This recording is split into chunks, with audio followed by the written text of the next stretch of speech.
চাঁপাইনবাবগঞ্জের আলাতুলি হাটপাড়া এলাকায় পদ্মা নদী থেকে ১৭ দিন ধরে নিখোঁজ এক গরু ব্যবসায়ীর অর্ধগলিত মরদেহ উদ্ধার করেছে পুলিশ।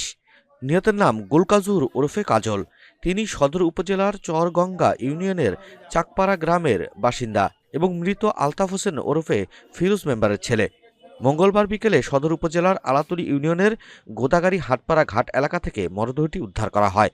পরে নিহতের পরিবার মরদেহটি শনাক্ত করে। পুলিশ জানায়, স্থানীয়দের দেয়া সংবাদের ভিত্তিতে নদী থেকে মরদেহটি উদ্ধার করা হয়।